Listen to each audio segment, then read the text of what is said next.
Okay, class. Ang ingay sa labas. Well, dito, halika nga rito. Hala, galit at ano ginawa mo? Hala, lagot ka, te. Ano kayang problema sa'yo? Nabilisan mo baka pati ka Papagalitan niya. Te, alam mo ba kung bakit? Hindi. Ma'am, bakit po? Kumusta na yung festival dance nyo? Ay, actually, ma'am, Uy, saan na nga ba tayong parties Ano, doon? te? Sa may ano?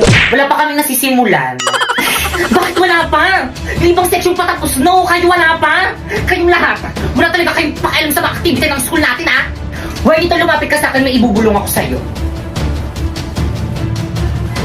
Kapag wala kayong mag-present sa akin ng festival dance, alam niyo na kung anong magiging grade niyo sa akin. Okay, class, let's start our discussion. O, di ba discussion na naman? Ma'am, kaya sila nakakapag-practice kasi binibigyan sila ng time ng mga teacher nila para mag-practice. Ikaw, puro ka discussion. Hindi mo naman kasi kami puro ka kasi para mag-practice. Tapos rin naman kami. Ay, sige, class, mag-practice na lang kayo sa labas. Sige.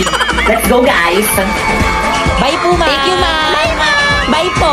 See you tomorrow. Thank you talaga, ma'am. Guys, nasa na iba natin mga classmates? Nasa classroom pa rin. Wait lang daw. Ang tagal naman nila. Totoo. Pero sige, hintayin natin sila. Guys, ano ba? Energy, energy. Ayan na ba yung best nyo? Hala, may mga nagpa-practice rin pala dito sa court. Mas magaling tayo dyan. Okay, guys, energy. Pakita nyo sa iba dyan kung sino talaga tayo.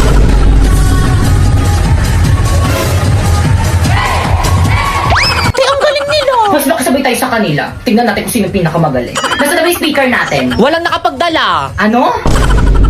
Di ba, lahiramin na lang natin yung speaker ng school. Guys, ready? Ipi-play ko na yung music natin. Respeto po, respeto. May nagpa-practice po dito. Hindi lang po kayo yung nagpa-practice. Respeto. Okay, proceed. Energy. Guys, ready?